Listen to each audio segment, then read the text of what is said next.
فلا أقسم بمواقع النجوم وإنه لقسم لو تعلمون عظيم إنه لقرآن كريم في كتاب مكنون لا يمسه إلا المطهرون تنزيل من رب العالمين.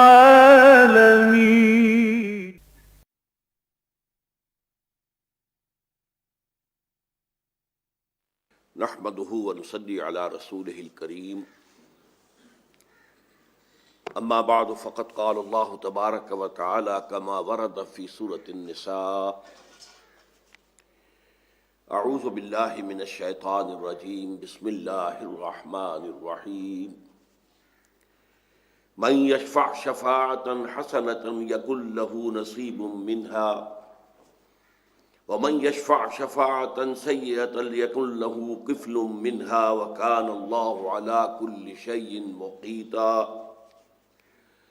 وإذا حييتم بتحية فحيوا بأحسن منها أو ردوها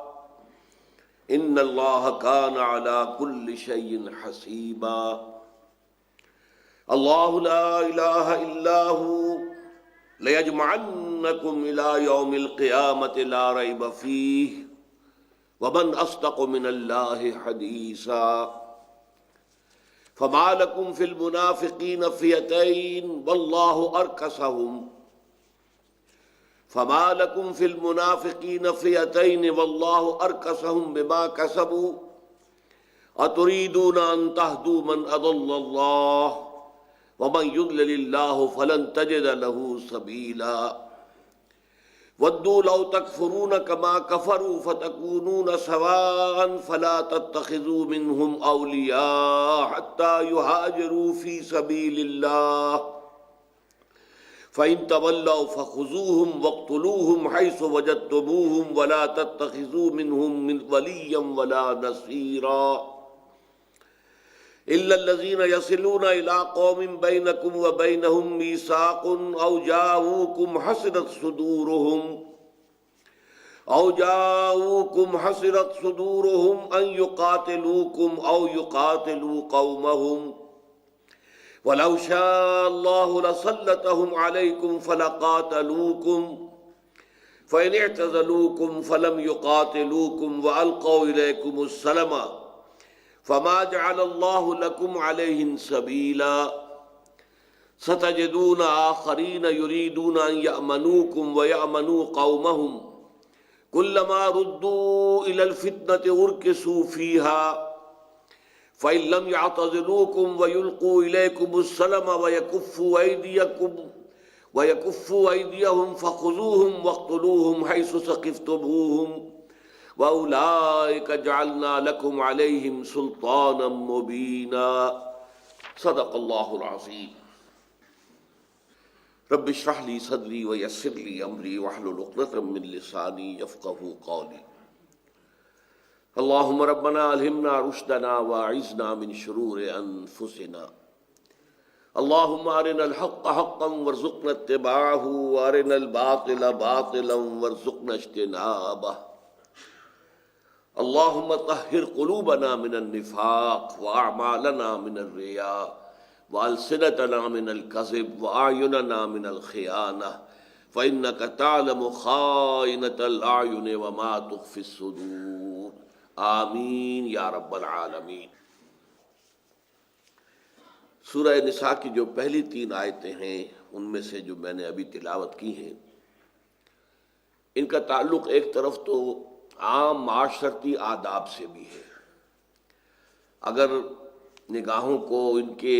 الفاظ پر مرکوز کیا جائے تو اس میں کچھ آداب سکھائے گئے ہیں معاشرتی، لیکن اگر سیاق و سباق کلام پیش نظر ہو تو یہاں بھی در حقیقت منافقین کے بارے میں گفتگو ہو رہی ہے۔ پہلے یہ کہ اس کو ہم جو اس کے الفاظ جو ہیں ان کے اس کے حوالے سے وہ معاشرتی عادات کیا ہے انہیں سمجھ لیں۔ من یشفع شفاعۃ حسنۃ یکن لہ نصیب منہا، جو کوئی بھی سفارش کرتا ہے اچھی سفارش تو اس کو اس میں سے حصہ ملے گا۔ شفع کہتے ہیں کسی چیز کو کسی چیز کے ساتھ ملا دینا، شفع۔ اب ایک آدمی ہے، اس کی ایک درخواست ہے، وہ اپنی کسی ضرورت کے لیے کسی شخص کے پاس جاتا ہے، کوئی دوسرا شخص جو ہے وہ اس کی سفارش کرتا ہے کہ یہ واقعی یہ شخص جو ہے اپنے موقف میں جو کچھ بیان کر رہا ہے صحیح ہے، لہذا اس کے بارے میں آپ نرمی سے معاملہ کریں یا غور کریں، تو یہ شفاعت حسنہ ہے اگر یہ حق کی بات ہے۔ البتہ یہ ہے کہ یہ معاملہ جو ہے تمام چیزوں کے بارے میں بھی عام ہو جائے گا۔ ایک ہے حق کی تائید کرنا، حق کی نصرت کرنا، لوگوں کو حق کی تائید اور نصرت کے لیے آمادہ کرنا، یہ بھی شفاعت ہے۔ اسی طرح ہم اللہ سے دعا کرتے ہیں اللہ فلاں شخص کی مغفرت فرما دے، یہ بھی شفاعت ہے، اس لیے کہ ان کی اپنی جو غرض ہے کہ ان کو اللہ تعالیٰ معاف فرمائے، ان کی مغفرت فرمائے، اس میں ہم اپنی بھی طرف سے ایک سفارش داخل کر رہے ہیں کہ اللہ فلاں شخص کی جو ہے مغفرت فرما دے۔ تو من یشفع شفاعۃ حسنۃ یکن لہ کفل منہا، اس میں سے اس کو بھی حصہ ملے گا، یعنی نیکی کا کام ہے، بھلائی کا کام ہے، اچھی بات ہے جس میں کہ آپ نے اپنی تائید کو شامل کیا ہے یا اپنی سفارش کو شامل کیا ہے، تو اس نیکی میں سے آپ کو بھی حصہ ملے گا۔ چنانچہ ایک حدیث ہے بڑی پیاری اس موضوع پر جو کہ بہت ہی جامع ہے، الدال علی الخیر کفاعلہ، حضور نے فرمایا جو شخص خیر پر رہنمائی کرتا ہے، خیر کی طرف لوگوں کو متوجہ کرتا ہے، خیر کی طرف دعوت دیتا ہے، تو اسے اس خیر کے کام کرنے والے جتنا ثواب اس کو بھی ملے گا۔ اور بعض روایات میں آیا کہ بغیر ان ينتقص من اجرہ شیء، جو شخص اس خیر پر عمل کر رہا ہے اس کا اجر تو ہے ہی ہے، وہ تو اس کو ملنا ہے، لیکن جس شخص کی ترغیب سے وہ اس خیر پر آمادہ ہوا ہے اسے بھی اس کے برابر اجر مل جائے گا۔ الدال علی الخیر کفاعلہ، جیسے وہ فاعل ہے خیر کے کام کا کرنے والا، تو جو اس کو اجر و ثواب اللہ کے ہاں سے ملے گا وہ اس شخص کو بھی ملے گا کہ جس نے اسے اس اچھے کام پر خیر پر آمادہ کیا۔ من یشفع شفاعۃ حسنۃ یکن لہ نصیب منہا ومن یشفع شفاعۃ سیئۃ یکن لہ کفل منہا، اور جو شخص بھی شفاعت کرتا ہے، سفارش کرتا ہے، تائید کرتا ہے کسی بری بات میں، غلط کام میں، ناحق، کوئی حقیقت میں مجرم ہے اسے بچانا چاہتا ہے، کوئی ناحق جو ہے کسی کا مال ہڑپ کرنا چاہتا ہے اور یہ اس کی سفارش لے کر چلا گیا ہے، اسی طریقے سے کسی مشرک کے لیے استغفار کی دعا کی جا رہی ہے، یہ شفاعت سیئہ ہے، یہ سفارش، یہ تائید، یہ نصرت جو ہے بدی کی ہے۔ تو یکن لہ کفل منہا، تو جو یہ سفارش کرنے والا ہے، تائید کرنے والا ہے، نصرت کرنے والا ہے، اسے بھی اس میں سے حصہ ملے گا، اس بدی میں سے، اس برائی میں سے، اس شر میں سے، اس برے کام میں سے کہ جو وہ شخص کرنا چاہتا ہے جس کی کہ وہ سفارش کر رہا ہے۔ وَكَانَ اللَّهُ عَلَىٰ كُلِّ شَيْءٍ مُقِیتًا، اور یقیناً اللہ تعالیٰ ہر شے پر قدرت رکھتا ہے، اسے اختیار حاصل ہے، وہ ہر شے کا علم بھی رکھتا ہے، اسے معلوم ہے کہ کس کی شفاعت حسنہ ہے اور کس کی شفاعت سیئہ ہے، معلوم ہے، اور اسی کے مطابق وہ ہر شخص کے ساتھ حساب کتاب کا معاملہ کرے۔ تو یہ گویا کہ آداب معاشرت سے بھی اس کا تعلق ہوا، اور جیسا کہ ابھی میں بعد میں واضح کروں گا، خاص اس کا جو ہے سیاق و سباق کے حوالے سے جب ہم گفتگو کریں گے تو اس کا تعلق منافقین سے ہے۔ دوسری بات جس کا یہاں آداب معاشرت میں سے تعلیم کی جا رہی ہے، وَإِذَا حُيِّيتُم بِتَحِيَّةٍ فَحَيُّوا بِأَحْسَنَ مِنْهَا أَوْ رُدُّوهَا، اور جب تمہیں کوئی دعا دی جائے، یہ تحیہ جو ہے حیات سے بنا ہے، عربی میں حیاکم اللہ، اللہ تعالیٰ تمہاری عمر دراز کرے، اللہ تعالیٰ تمہیں زندہ رکھے، یہ ہمارے ہاں سرائکی میں بھی اور پوٹھوہاری لینگویج میں بھی حیاتی ہوئے یا حیاتی ہوئی، یہ مختلف جو ہے لہجوں کے اندر،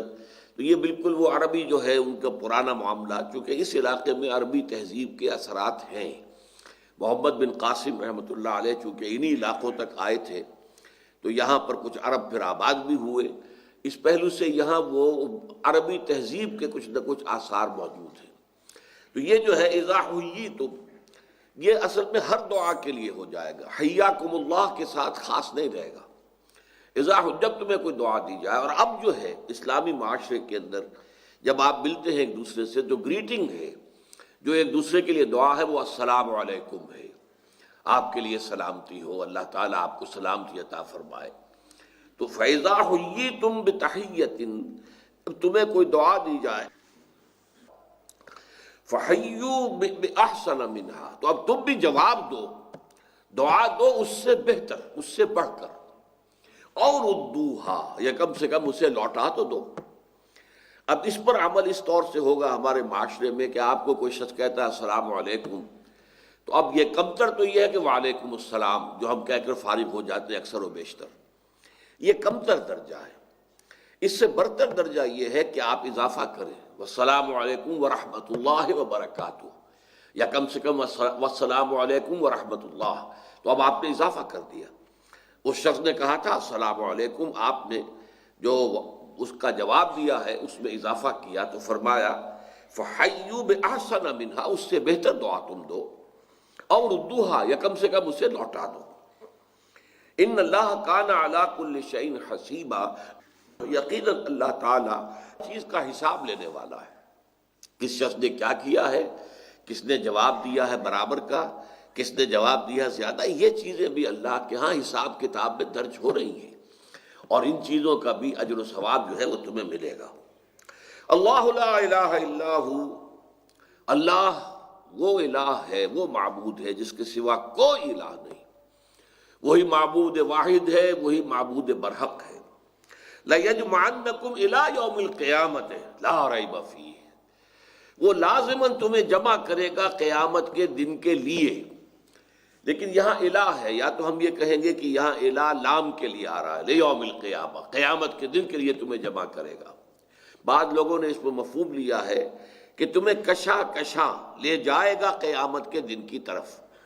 کیونکہ الہ آ گیا ہے تو جیسے کسی کو ریوڑ کی طرح ہانک کر لے جایا جا رہا ہو، اس طریقے سے لَيَجْمَعَنَّكُمْ، وہ جمع کرے گا اور لے جائے گا تم سب کو اِلَىٰ یوم القیامہ، قیامت کے دن کی طرف، لا ریب فیہ، کہ جس میں کوئی شک و شبہ نہیں ہے، وہ اٹل ہے، وہ یقینی ہے، وہ تو آ کر رہنی ہے۔ وَمَنْ أَصْدَقُ مِنَ اللَّهِ حَدِيثًا، اور وہ شخص کون ہو سکتا ہے کہ جو اللہ سے بڑھ کر سچا ہو اپنی بات میں۔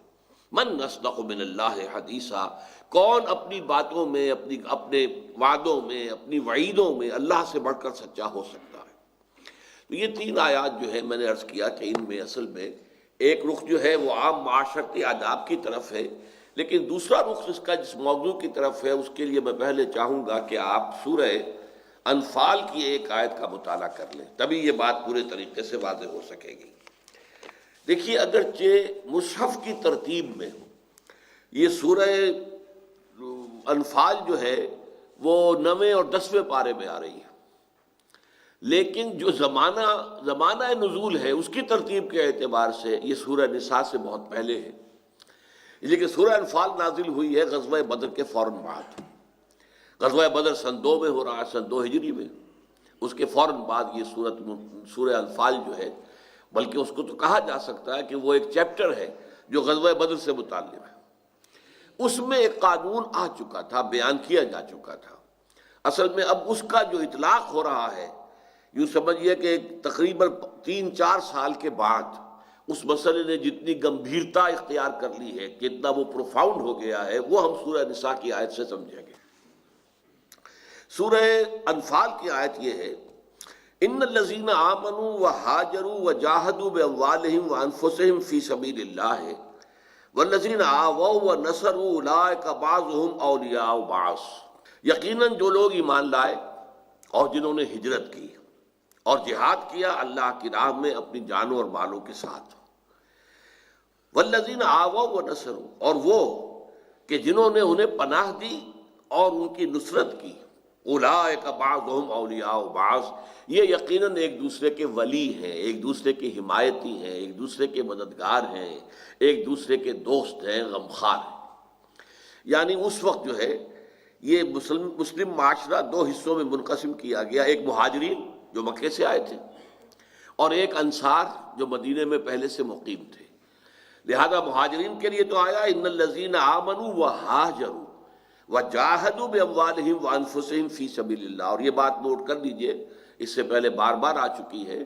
کہ غزوہ بدر سے قبل جو 8 مہمیں حضور نے مشرکین مکہ کے خلاف بھیجی ہیں، جن میں سے 4 میں آپ بھی شریک ہوئے ہیں،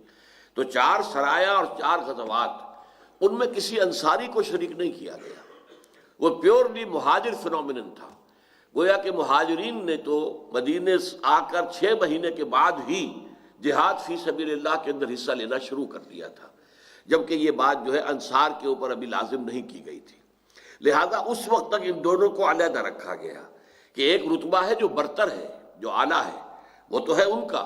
کہ ان الذین آمنوا وہاجروا وجاہدوا باموالہم وانفسہم فی سبیل اللہ،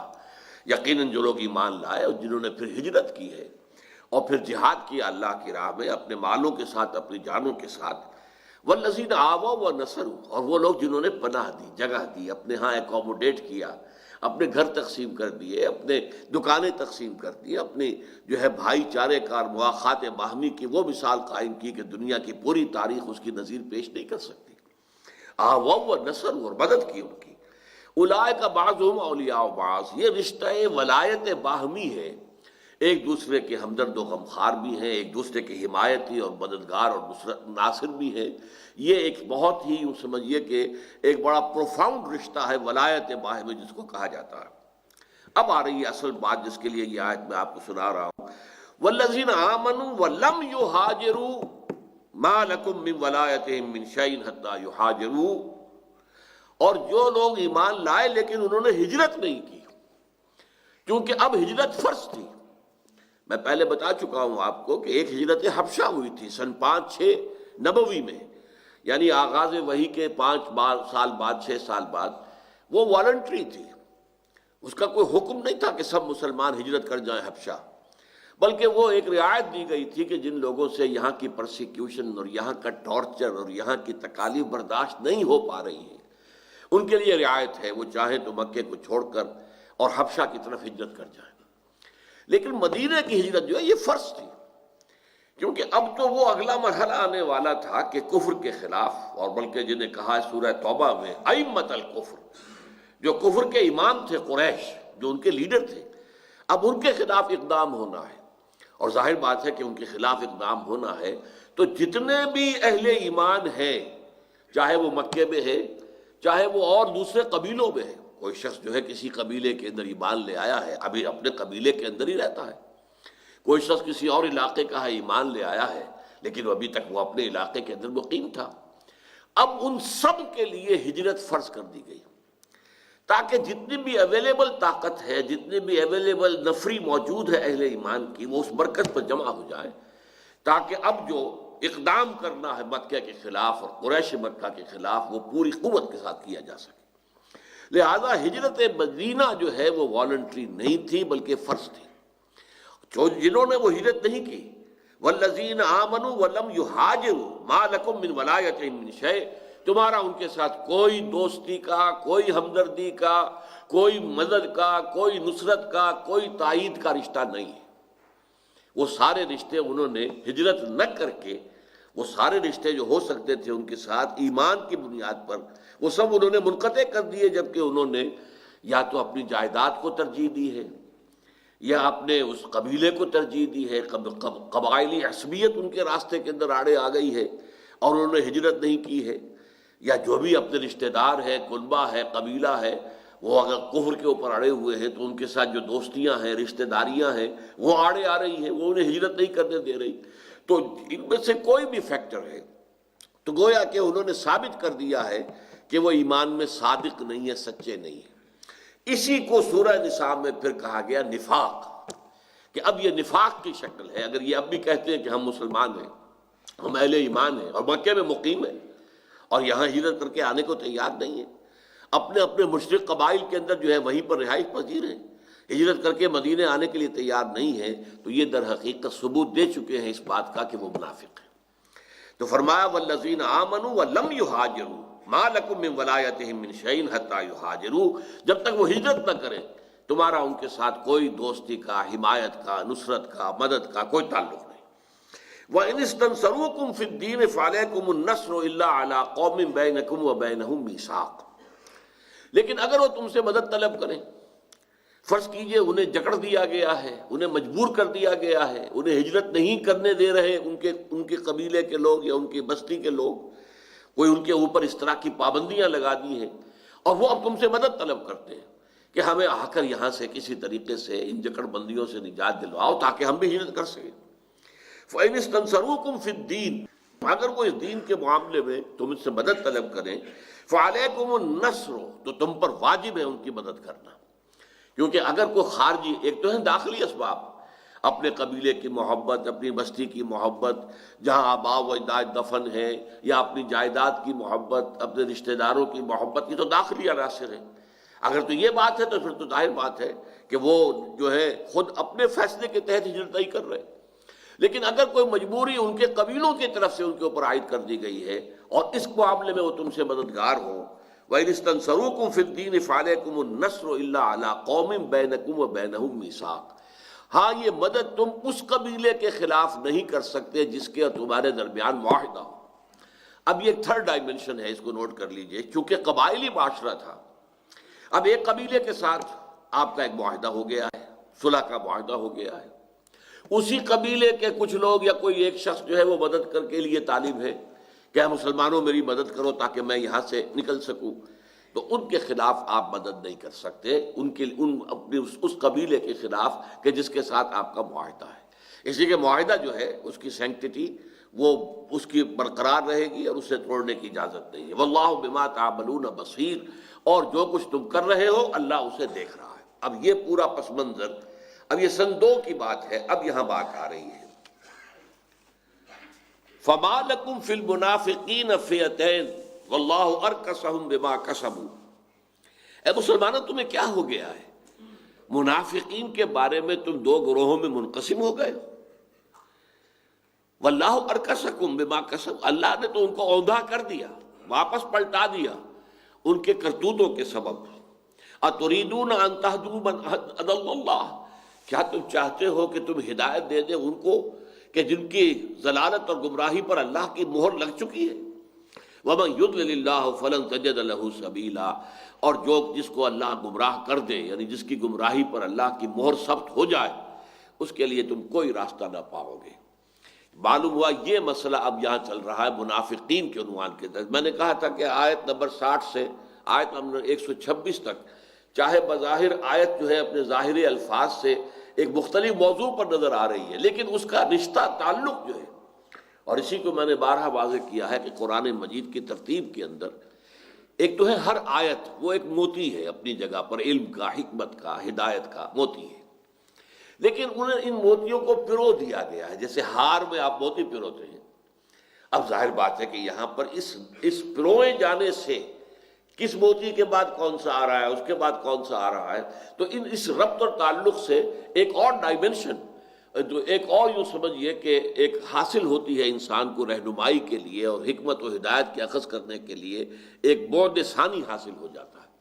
تو اسی اعتبار سے میں نے آپ کو بتایا کہ وہ آیتیں جو ابھی ہم نے پڑھی ہیں بظاہر ان کا تعلق آداب معاشرت سے، شفاعت حسنہ، شفاعت سیئہ، دونوں اپنی جگہ پر ہیں، الفاظ عام ہیں، ہر معاشرے میں معاملہ ہوتا ہے، کہیں کسی مجرم کی کوئی پشت پناہی کرتے ہوئے سفارش کرنے کو پہنچ جاتا ہے، کہیں کوئی واقعی حقدار ہے اس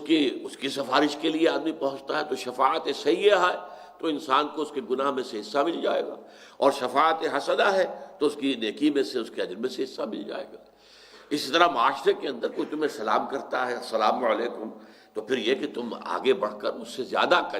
جواب دو، السلام علیکم ورحمۃ اللہ وبرکاتہ، لیکن یہ ورنہ کم سے کم واپس تو لوٹاؤ وعلیکم السلام۔ کوئی تکبر کی وجہ سے بعض اوقات ہوتا ہے بس سر کے خم سے جواب دے دیا، کوئی اگر ایکنالج کر لیا ہم نے تمہارا سلام قبول کیا، جواب نہیں دیتے۔ کوئی اگر ملازم ہے وہ افسر کو سلام کر رہا ہے، افسر کے تو شان کے خلاف ہے کہ وہ وعلیکم السلام، وعلیکم السلام کہنا بھی اس کی شان کے خلاف ہے، کہاں وہ ورحمۃ اللہ وبرکاتہ کا اضافہ کہاں کرے گا؟ نہیں، تم پر لازم ہے فحیو، تم ان کو پھر جو دعا دو بِأَحْسَنَ مِنْهَا أَوْ رُدُّوهَا، یا تو اس سے بھی بہتر اور بڑھ کر، اور یا کم سے کم اس کو لوٹاؤ۔ اس میں کوئی فخر اور کوئی تمہاری انانیت اور کوئی تمہارا جو احساس برتری ہے وہ معنی نہیں ہونا چاہیے۔ اب یہاں آپ اس کو دیکھ رہے ہیں، یہ جس سلسلے میں جس دور میں پروئی ہوئی یہ آیتیں آئی ہیں تو اس کا تعلق ہے منافقین سے۔ منافقین کے بارے میں ظاہر بات ہے مسلمانوں میں دو گروہ پیدا ہو گئے تھے۔ ایک گروہ جو اپنی ان قبائلی تعلق کی وجہ سے یا رشتہ داریوں کی وجہ سے کہتا تھا حضور سے کہ حضور ان کے معاملے میں نرمی کیجئے، ذرا سی کمزوری کا ظہور ہوا ہے، آپ ان کو نظر انداز کریں، یہ ٹھیک ہو جائیں گے، کوئی اقدام ان کے خلاف نہ کیجئے۔ دوسرا گروہ کہتا تھا نہیں ٹھیک ہے، انہوں نے اگر اللہ تعالیٰ کے حکم کی خلاف ورزی کی ہے تو ان کے خلاف اقدام ہونا چاہیے۔ اللہ تعالیٰ نے ہجرت فرض کی ہے، اگر نہیں کی ہے تو ٹھیک ہے، ان کے خلاف جو ہے اقدام ہونا چاہیے۔ تو یہ دو آراء میں بٹ گئے مسلمان۔ فَمَا لَكُمْ فِي الْمُنَافِقِينَ، فِل سے مراد ہے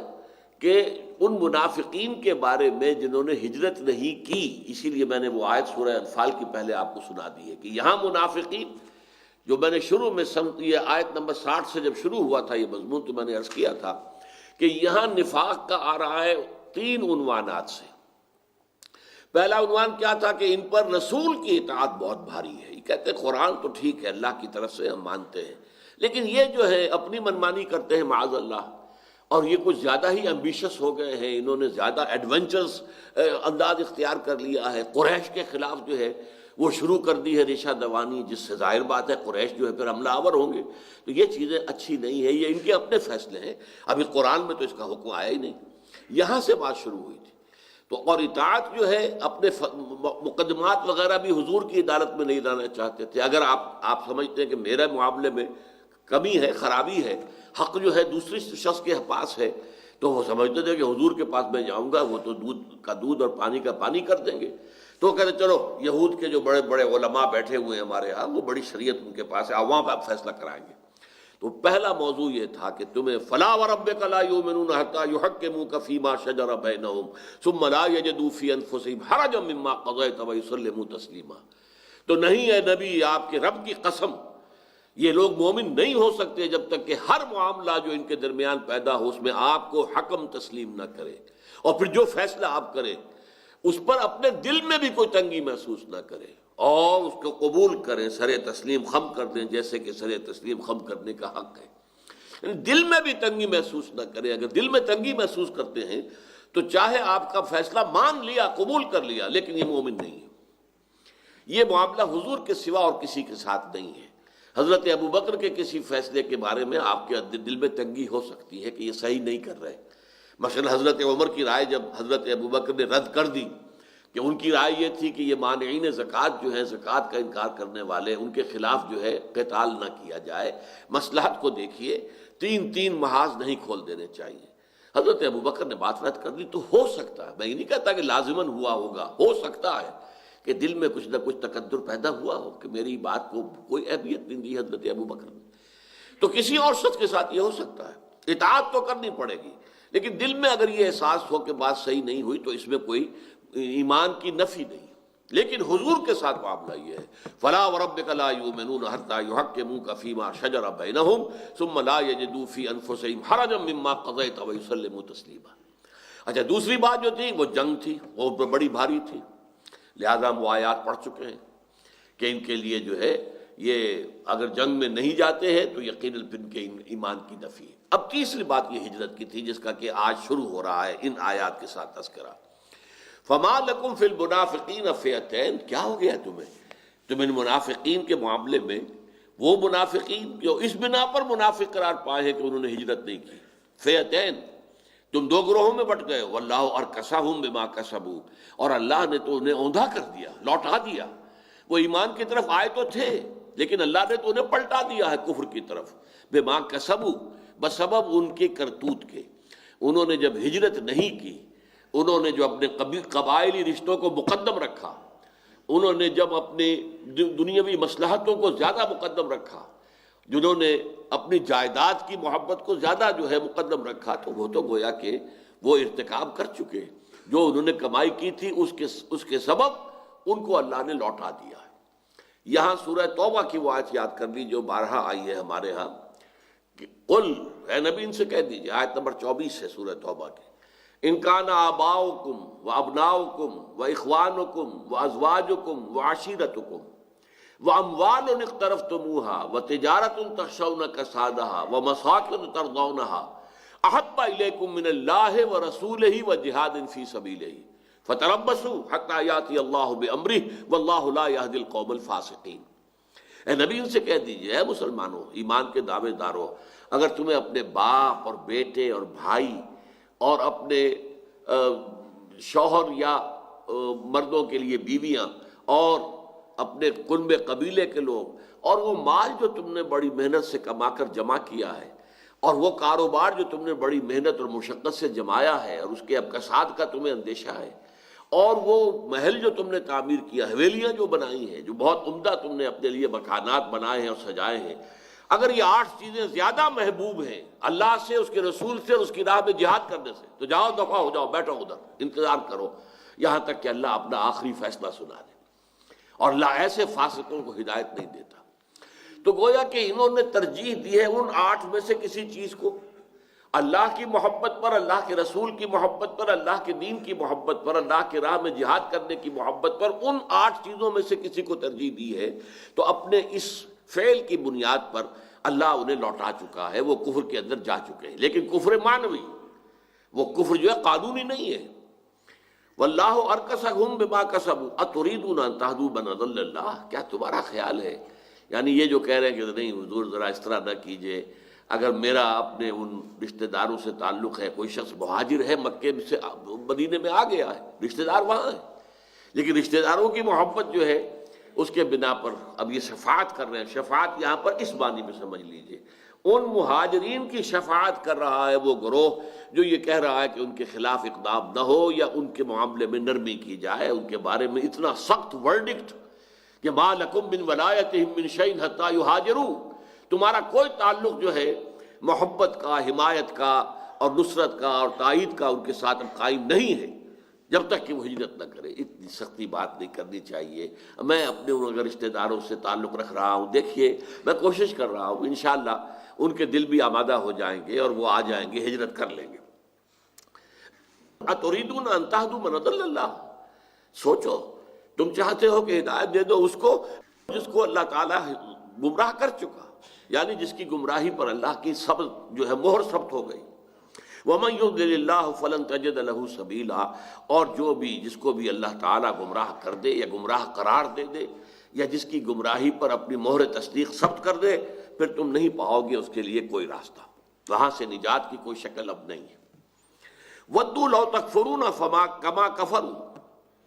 وہ تو یہ چاہتے ہیں کہ تم بھی کفر کرو اسی طرح جس طرح انہوں نے کفر کیا ہے۔ وہ کہتے ہوں گے بھائی واپس آ جاؤ، تمہارا گھر یہاں ہے، قبیلہ یہاں ہے، قربہ یہاں ہے، تمہاری جائیداد یہاں ہے، یہ سب تمہاری چیزیں جو ہے ضبط ہو جائیں گی، یہ ساری چیزیں جو ہیں آؤ واپس آ جاؤ۔ وَدُّوا لَوْ تَكْفُرُونَ كَمَا كَفَرُوا فَتَكُونُونَ سَوَاءً، وہ تو چاہیں گے، وہ چاہتے ہیں کہ تم بھی کفر کرو اسی طرح جس طرح انہوں نے کیا تاکہ تم برابر ہو جاؤ۔ فَلَا تَتَّخِذُوا مِنْهُمْ أَوْلِيَاءَ، تو تم ہرگز ان میں سے کسی کو اپنا ولی، اپنا دوست، اپنا ہمدرد، اپنا غمخوار اور اپنا ساتھی اور اس کی مدد اور تائید پر اپنے دل میں کوئی آمادگی نہ پاؤ، حتیٰ یہاجروا فی سبیل اللہ، یہاں تک کہ وہ ہجرت کریں اللہ کے راستے میں، یہاں تک کہ وہ اپنے صدق ایمان کا ثبوت فراہم کر دیں ہجرت کے ذریعے سے۔ وہی بات جو کہ سورہ انفال میں آ چکی تھی، ما لکم من ولایتہم من شیء حتیٰ یہاجروا، تو فرمایا فلا تتخذوا منهم اولیاء حتى یہاجروا فی سبیل اللہ فإن تولوا فخذوهم، اب اگر وہ پیٹھ موڑیں، روگردانی کریں اور ہجرت پر آمادہ نہ ہو، تو اب یہاں پہ محذوف سمجھیے کہ اگر ان کے قبیلوں کے خلاف کوئی تمہارا اقدام ہو، تم جنگ کرو، تو اس سلسلے میں ان کے ساتھ بھی کوئی رعایت نہ کرو، انہیں شمار کرو کفار کے ساتھ۔ تو انہیں قتل کرو، فخذوہم فإن تولوا، تو پکڑو ان کو، وقتلوہم، انہیں قتل کرو، حیث وجدتموہم، جہاں بھی تم انہیں پاؤ، ولا تتخذوا منہم ولیا ولا نصیرا، اور ہرگز ان میں سے کسی کو اپنا حلیف نہ بناؤ، ولی نہ بناؤ اور مددگار نہ بناؤ۔ یہ سخت ترین آیت ہے۔ ایسی آیت جو ہے منافقین مدینہ کے بارے میں نہیں آئی ہے،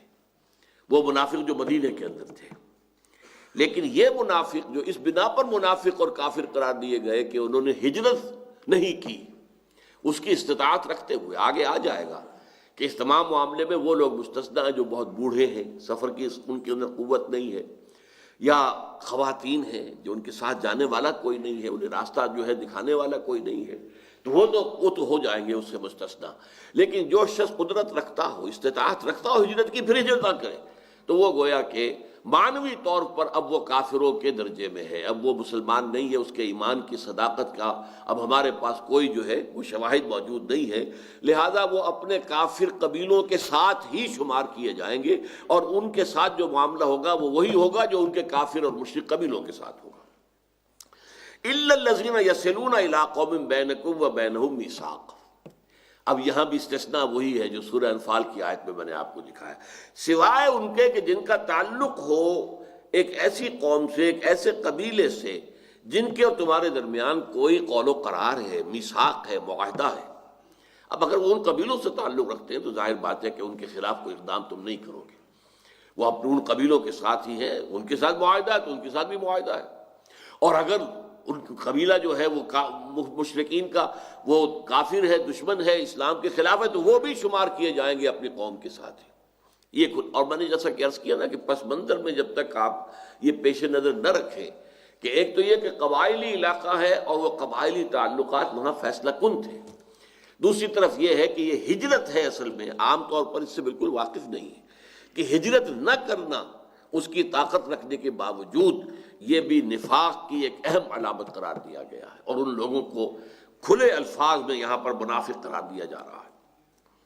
الا الذین یصلون الی قوم بینکم وبینہم میثاق، سوائے ان کے کہ جن کا تعلق ایک ایسے قبیلے سے ہو، ایک ایسی قوم سے ہو، ایک ایسے گروہ سے ہو کہ جن کے تمہارے درمیان کوئی میثاق ہے، معاہدہ ہے۔ او جاؤکم حسرت صدورہم ان یقاتلوکم او یقاتلوا قومہم، اسی طرح مستثنیٰ ہوں گے اس حکم سے، فخذوہم واقتلوہم حیث وجدتموہم، یہ جو سخت حکم ہے جو عام مشرکین عرب کے بارے میں بھی سن 9 ہجری میں جا کر آیا ہے، یہ سن 5 یا 6 کے اندر یہ سورہ نساء جو ہے سن 5 ہجری یا 6 ہجری میں نازل ہوئی، تو وہ منافقین کہ جن کے نفاق کی بنیاد یہ ہے کہ انہوں نے ہجرت نہیں کی، ان کے بارے میں یہ سخت ترین الفاظ جو ہیں قرآن مجید میں یہ سن 5 یا 6 میں آ رہے ہیں۔ تو فرمایا دوسرے مستثنیٰ کون ہو گئے، یا وہ لوگ جو تمہارے پاس آئیں، حسرت صدورہم،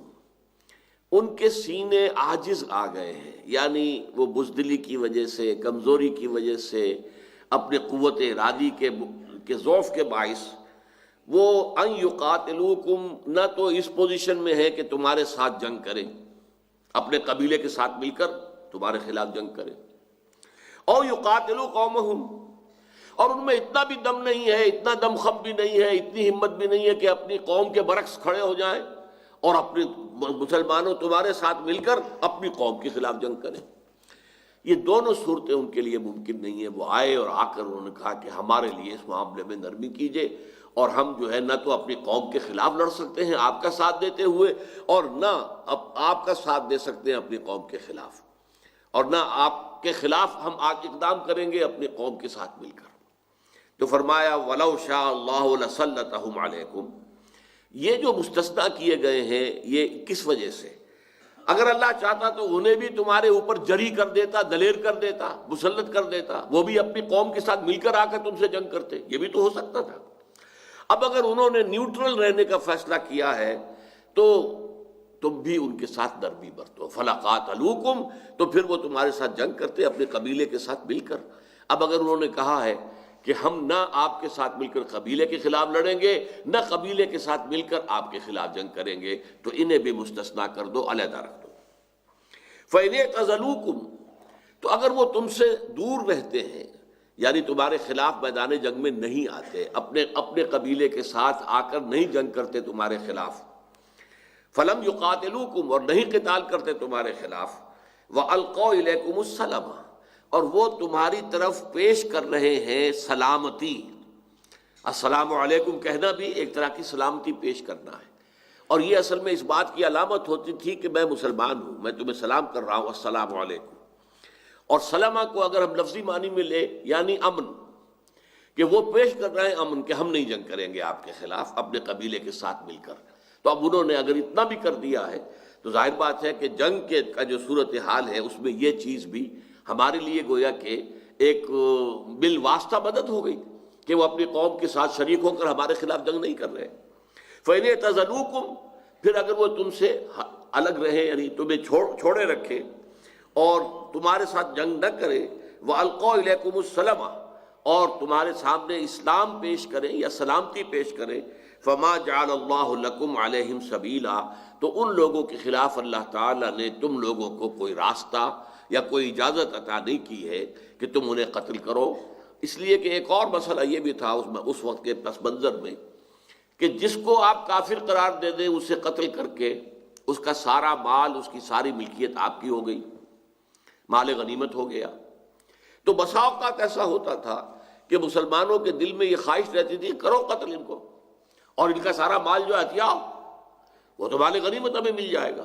فرمایا نہیں، چونکہ ان لوگوں نے ایک نیوٹرل رہنے کی خواہش ظاہر کی ہے اور اس کی بنا پر اللہ نے ان کی طاقت تمہارے اوپر استعمال ہونے کا موقع ختم کر دیا، تمہارے خلاف استعمال ہونے کا، تو پھر ان کے ساتھ نرمی کرو۔ اللہ نے ان کے خلاف تمہیں کوئی اجازت نہیں دی ہے کہ ان کے خلاف اقدام کرو۔ سَتَجِدُونَ آخَرِينَ، اور تم عنقریب پاؤ گے ایک اور گروہ بھی ہوگا، کچھ اور لوگ بھی ہوں گے، یریدون ان یامنوکم ویامنوا قومہم، جن کا معاملہ یہ ہے کہ وہ تم سے بھی چاہتے ہیں کہ امن میں رہیں،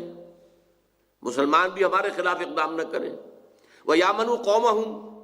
اور اپنے قوم سے بھی چاہتے ہیں کہ ہمارے خلاف ہماری قوم کو اقدام نہ کرے۔ لیکن حال کیا ہے، کلما ردوا الی الفتنۃ ارکسوا فیہا، جب کبھی بھی لوٹائے جاتے ہیں کسی فتنے کی طرف، امتحان اور آزمائش کا وقت آ گیا، ان کے قبیلے کی اور مسلمانوں کی جنگ ہو رہی ہے، اور فرض کیجئے وہ دیکھتے ہیں کہ مسلمانوں کا معاملہ جو ہے دب رہا ہے، تو چلو مل جاؤ اپنے قبیلے کے ساتھ، تاکہ فتح کی جو بھی بوٹی ہاتھ آئے گی اور جو بھی مال جو ہمیں ملے گا، دولت ملے گی، اس میں ہم بھی شریک ہو جائیں گے۔ تو گویا کہ ان کا نفاق ایسے موقع پر ان کو میدان میں لے آتا ہے مسلمانوں کے خلاف، حالانکہ اس سے پہلے انہوں نے نیوٹرل رہنے کی خواہش ظاہر کی تھی۔ ستجدون آخرین، اب یہ ساری باتیں جو ہیں وہ جو کچھ اس وقت جہاد اور قتال ہو رہا تھا اور جو کشاکش ہو رہی تھی حق و باطل کے مابین، اور پھر یہ کہ وہ جو قبائلی معاشرہ تھا اور اس کے درمیان جو بندھن بندھے ہوئے تھے لوگوں کے، ان سب کا ایک اگر پس منظر ذہن میں موجود نہ ہو تو یہ آیتیں جو ہے ان کی صحیح گہرائی کے اندر ان کی تعویل تک پہنچنا بہت مشکل ہے۔ ستجدون آخرین یریدون، اور تم پاؤ گے کچھ اور وہ لوگوں کو جو چاہتے ہیں ان یامنوکم، امن یامنو کے معنی امن میں ہونا، ان یامنوکم، تم سے بھی امن میں رہے، ویامنوا قومہم، اور اپنے قوم سے بھی امن میں رہے۔ کلما ردوا الی الفتنۃ، لیکن جب بھی کوئی آزمائش کا موقع آ جاتا ہے، ان کے ایمان کی یا ان کی سچائی کی کوئی موقع آ جاتا ہے، ارکسوا فیہا، اس میں وہ عہدے گر پڑتے ہیں، اور اس وقت کے جو وقتی فوائد انہیں نظر آ رہے ہوتے ہیں وہ ان کو ترجیح دیتے ہوئے تمہارے خلاف اقدام کرنے کے لیے تیار ہو جاتے ہیں۔ فَإِن لَمْ يَعْتَزِلُوكُمْ، تو اے مسلمانوں اگر وہ تمہیں نہ چھوڑیں، تم سے علیحدہ نہ رہیں، تمہارے خلاف جو اقدام کریں، وَيُلْقُوا إِلَيْكُمُ السَّلَامَ، اور تمہارے سامنے صلح کی اور سلامتی کی اور امن کی پیشکش نہ کریں، وَيَكُفُّوا أَيْدِيَهُمْ، اور اپنے ہاتھ نہ روکیں، فَخُذُوهُمْ وَاقْتُلُوهُمْ حَيْثُ ثَقِفْتُمُوهُمْ، پھر وہی الفاظ آ گئے، تو انہیں پکڑو اور انہیں قتل کرو جہاں بھی پاؤ۔ یعنی یہ کہ پھر ان کا مسلمان ہونا یا اسلام کا دعوے دار ہونا رکاوٹ نہ بنے، اب انہیں وہ ڈھال حاصل نہیں رہی۔ دیکھیے عام قاعدہ اس کے خلاف ہے، وہ آگے چل کر آئے گا کہ اے مسلمانوں اگر تم کہیں نکلے ہوئے سفر پر کوئی شخص تمہیں سلام کرتا ہے، وَلَا تَقُولُوا لَسْتَ مُؤْمِنًا، تم کبھی مت کہنا تم مومن نہیں ہو۔ عام حالات میں یہ معاملہ ہوگا کہ کسی شخص کا صرف یہ بیان کر دینا کہ میں مسلمان ہوں اسے ایک پروٹیکشن دے دیتا ہے کہ مسلمان اب اسے قتل نہیں کر سکتے. باقی وہ سچے دل سے کہہ رہا ہے یا جھوٹ موٹ کو کہہ رہا ہے یا صرف یہ وہ جانے اور اس کا رب جانے. تمہارے لیے تو یہ ہے کہ وہ ڈھال ہے، اب تمہاری تلوار جو ہے وہ ڈھال پر جا کر لگے گی، اس شخص کی گردن پر نہیں لگے گی. چنانچہ آپ کو وہ قصہ معلوم ہے، میں نے کئی دفعہ سنایا ہے کہ حضرت اسامہ ابن زید، ان کا ایک جنگ کے اندر دو بدو مقابلہ ہوا ایک مشرک کافر کے ساتھ، اور جب اس مشرک کافر نے یہ دیکھا کہ اب میری پیش نہیں جا رہی، بس اب یہ تو مجھ پر غالب آ گیا ہے، اسامہ جو ہے مجھ پر غالب آ گیا ہے، اس نے کہا اشہد ان لا الہ الا اللہ واشہد ان محمد رسول اللہ. حضرت اسامہ نے رضی اللہ تعالیٰ عنہ یہی سمجھا کہ اس نے جان بچانے کے لیے ہیلا کیا. اس وقت یہ کلمہ شہادت پڑھ رہا ہے، جبکہ اس نے دیکھ لیا کہ اب اس کے بچنے کا کوئی راستہ نہیں ہے، لہذا تلوار نہیں روکی، گردن اڑا دی.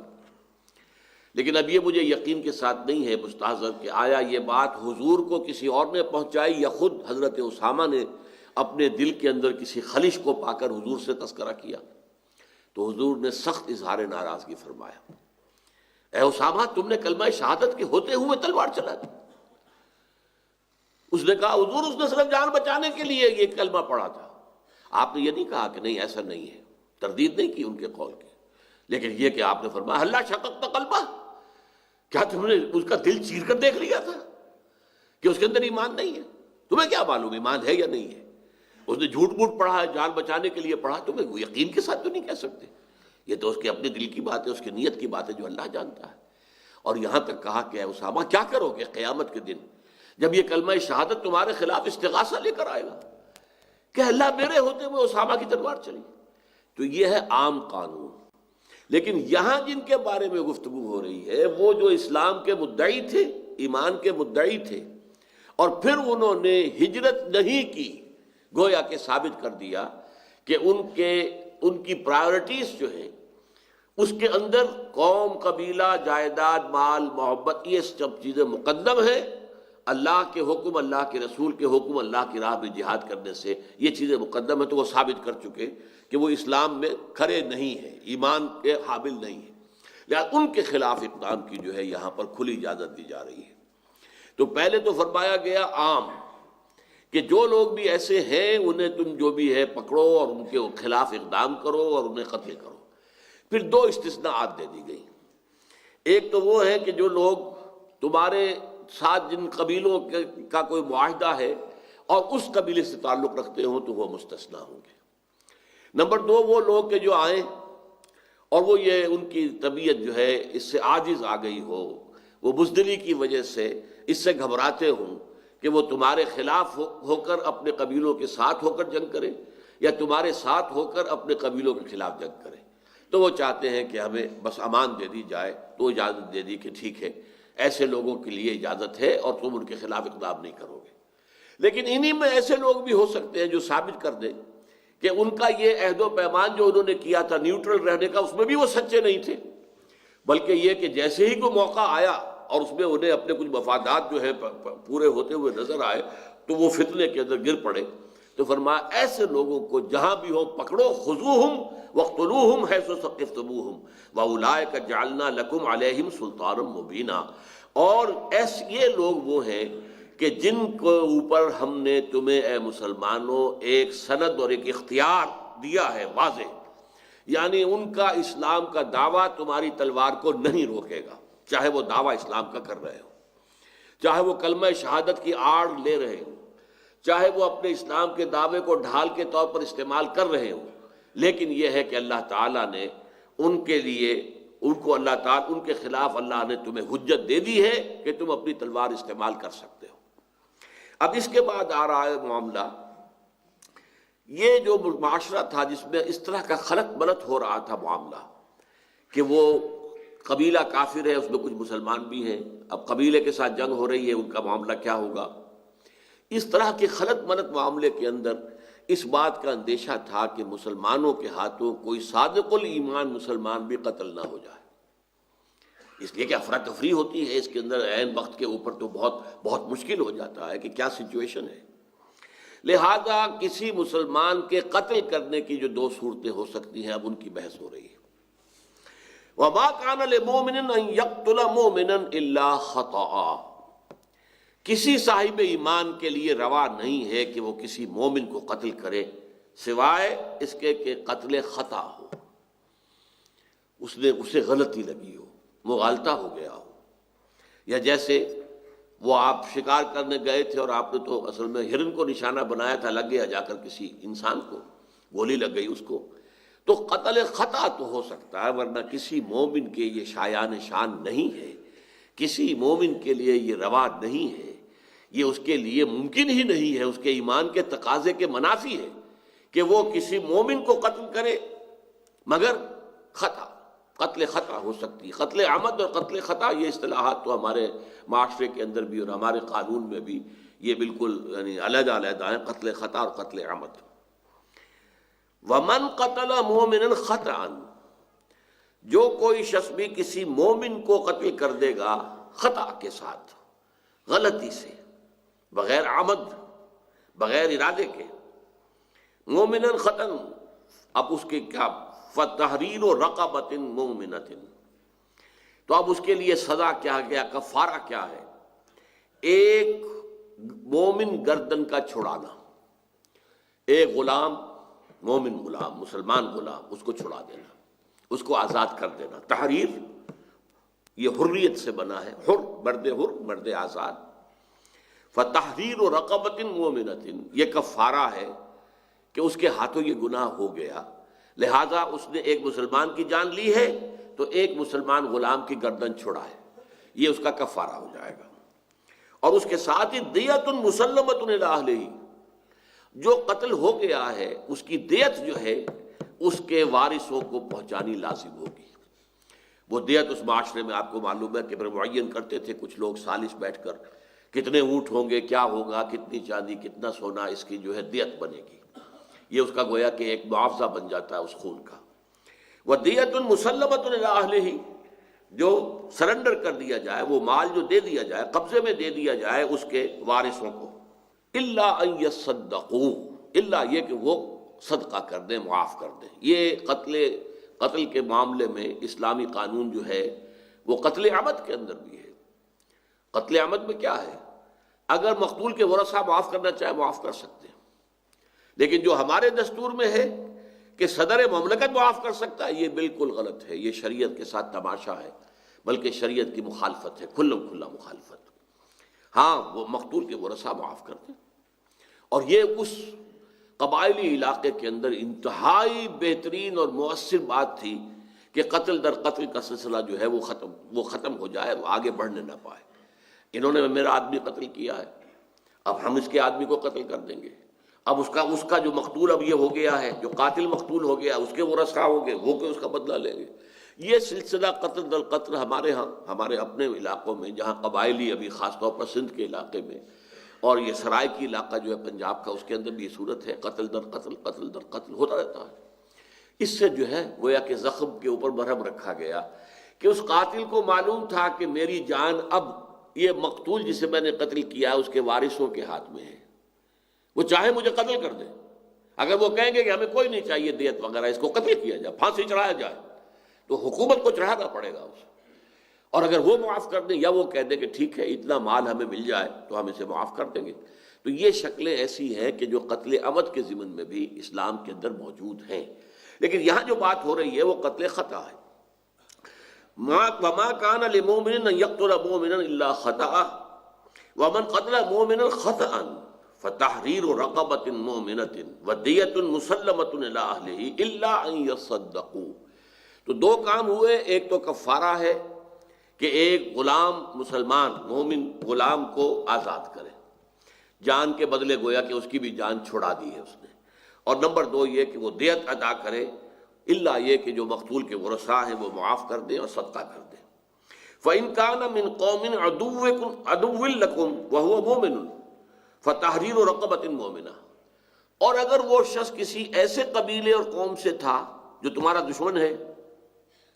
تو صرف ایک مومن غلام کو چھڑا دینا کافی ہوگا۔ اب دیت اگر دیں گے وہ تو کافروں کو پہنچے گی، پھر وہ ان کی تقویت کا موجب ہوگی، اس کا قبیلہ تو کافروں کا قبیلہ ہے، مشرکوں کا قبیلہ ہے، مسلمانوں کا دشمن قبیلہ ہے، لہذا دیت کا معاملہ وہاں ساقط ہو جائے گا۔ وَإِنْ كَانَ مِنْ قَوْمٍ بَيْنَكُمْ وَبَيْنَهُمْ مِيثَاقٌ،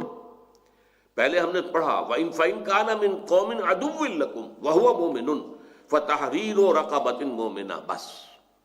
دوسری بات دیت کا اب سوال نہیں۔ وَإِنْ كَانَ مِنْ قَوْمٍ بَيْنَكُمْ وَبَيْنَهُمْ مِيثَاقٌ، تیسرا معاملہ شک ہو سکتا ہے ایک ایسے شخص کا جس کو کہ قتل کر دیا گیا ہے قتل خطا کے طور پر، کہ جس کا تعلق ایک ایسے قبیلے اور قوم سے ہے کہ جس کے اور تمہارے درمیان میثاق ہے، قول و قرار ہے، معاہدہ ہے،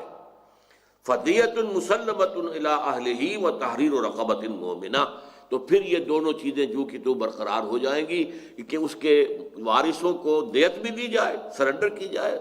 مال دیا جائے، اور یہ بھی کہ ایک غلام مسلمان مومن جو ہے اس کی گردن آزاد کرائی جائے۔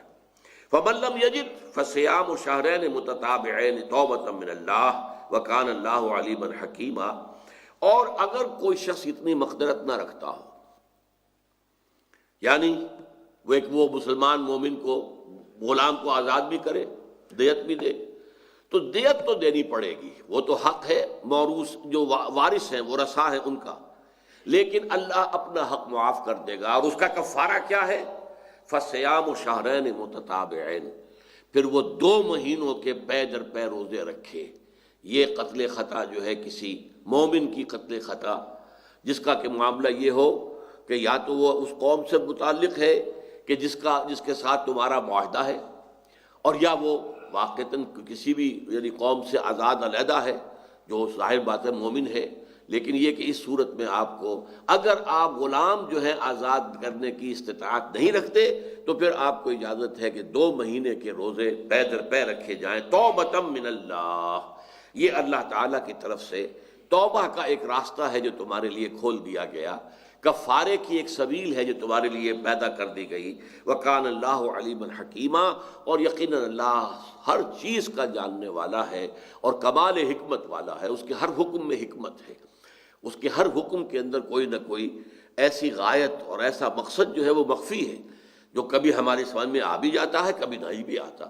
تو ہمارے لیے تو واجب کیا ہے؟ اللہ کا حکم، اللہ کی شریعت کا فیصلہ، حکمت سمجھ میں آ جائے نور علی نور، نہیں تو تب بھی ہمیں اس کے حکم کے اوپر عمل تو کرنا ہی کرنا ہے۔ بارک اللہ لی ولکم فی القرآن العظیم ونفعنی وإیاکم بالآیات والذکر الحکیم۔